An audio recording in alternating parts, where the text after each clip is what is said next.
Muito bom dia a todos.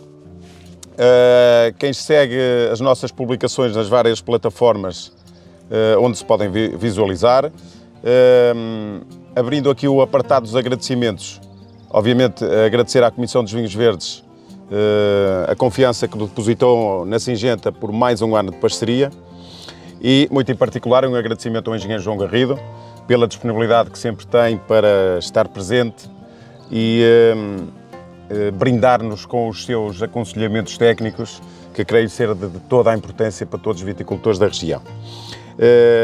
Fazendo um enquadramento deste Minuto Singenta e fazendo aqui também o pontapé de saída para mais um ano destes pequenos vídeos que creio de todo o interesse dos viticultores, estamos aqui numa parcela de Casta Loureiro, que estaremos em plena floração. E a pergunta que urge neste momento é saber qual é a principal preocupação que os viticultores devem ter se estivermos neste estado do ciclo vegetativo.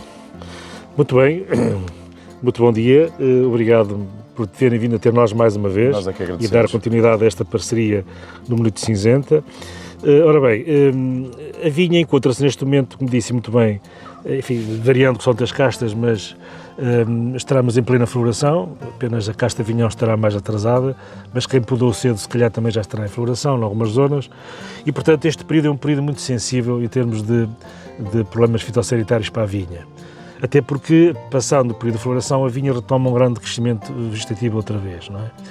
E a principal doença da região, aquela que cria mais estragos, acaba por ser o míldio. E este ano nós fomos surpreendidos, tivemos logo no início ataques de míldio com certa virulência, com certo impacto, porque de facto este ano o ciclo, em algumas castas, avançou bastante e, portanto, houve pessoas que se extraíram, entraram com o primeiro tratamento um bocadinho tarde e, portanto, o míldio acabou por entrar. Ou seja, a estratégia preventiva não... Exatamente. Eu chamo a atenção que o míldio é uma doença problemática e, portanto, embora haja produtos ditos curativos, nesta região é importante ter uma estratégia preventiva contra o míldio. E, portanto, nesta fase que se vai iniciar agora, com a floração, digamos, a vinha encontra-se na fase mais sensível, como disse, e, portanto, é importante que as pessoas renovem os tratamentos, enfim, cumpram dentro do que está estabelecido dos 10, 12, 14 dias em função, digamos, das condições climáticas. Eu chamo a atenção, por acaso, São Pedro tem sido nosso amigo e muitos destes primeiros ataques de míldio que houve foram facilmente controláveis porque, de facto, estamos a assistir, nesta semana, temos tido ventos de leste secos que baixam a umidade relativa e, portanto, o problema... Menos tempo de folha molhada. E, portanto, isto contribuiu para ajudar no controlo, digamos, destes problemas, destes primeiros focos de míldio que apareceram na região. Mas, nesta altura, desculpa interromper, nesta altura qual era o tipo de fungicida que seria mais aconselhável?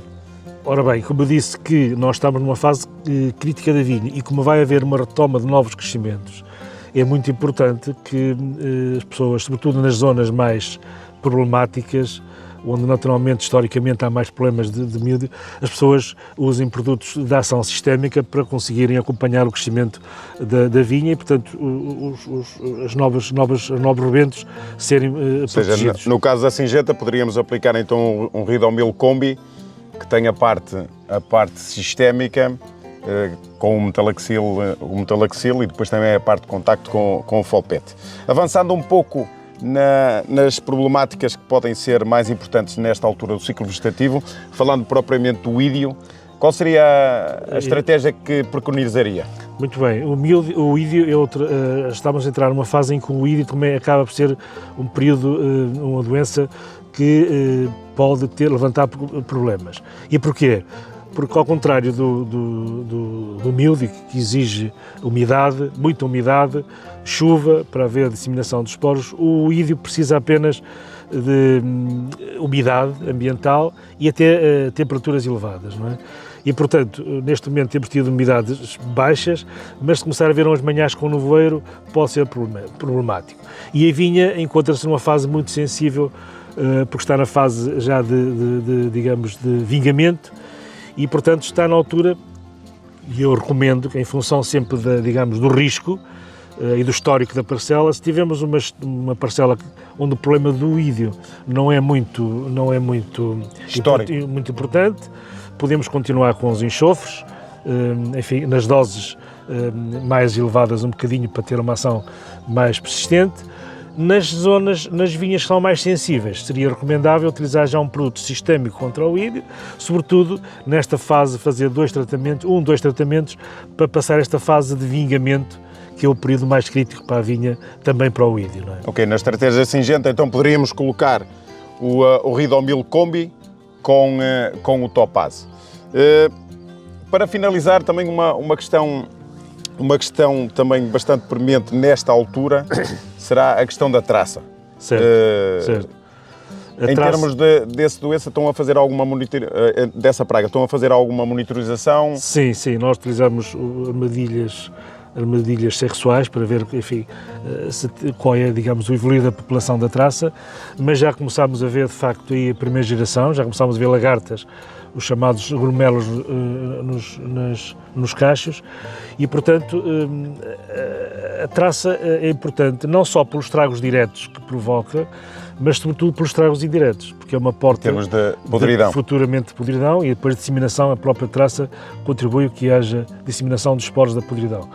De maneira que é muito variável de ano para ano, não é?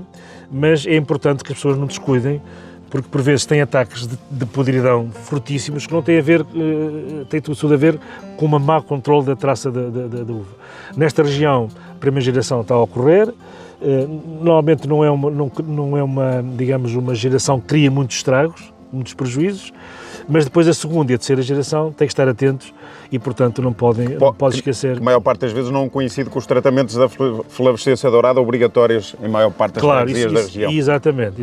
Nós estamos aqui, como sabe, esta região tem problemas com a flavescência e, portanto, freguesias têm que fazer 1, 2 ou 3 tratamentos. 3 tratamentos obrigatórios com inseticida, mas, enfim, de facto, o não coincidirem às vezes, digamos, em termos de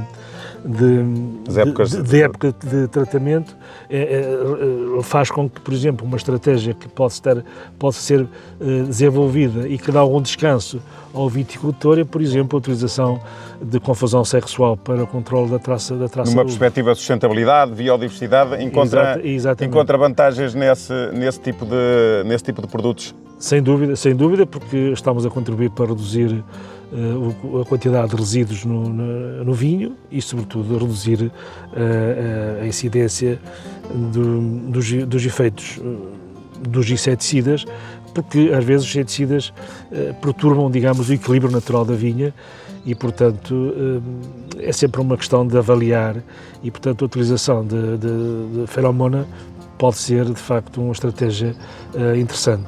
Venha talho de foice, porque a Singenta acaba de lançar um produto que é o Splayovit, que é uma feromona pulverizável, ou seja, de uma fácil utilização, homologado para modo de produção biológico e poderá ser também então, encaixar nessa estratégia que estava a preconizar. Muito bem, e facilitando uma das coisas, de facto, que é problemática é a colocação das feromonas. São precisas muitas feromonas. Que neste caso é simples. Se é simples, se pode misturar ou se pode ser feita por pulverização, vai ter aí, digamos, um impacto bom, porque vai reduzir muito, digamos, a mão de obra necessária. Uma vantagem em termos de mão de obra e também em termos de sustentabilidade e biodiversidade. Muito bem, exatamente, correto. Pronto, creio que de uma forma global abordámos os temas principais e as maiores preocupações que os viticultores devem ter nesta altura do ciclo vegetativo, o míldio, o ídio e a questão da traça. Mais uma vez agradecemos-lhe imenso. Certamente a região também lhe agradece a sua contribuição que tem dado ao longo destes anos para toda a viticultura da região. Agradecemos imenso a participação neste Minuto Singenta e vamos encontrar novamente, certamente. Muito obrigado. Eu que agradeço a vossa confiança. Muito obrigado. Obrigado.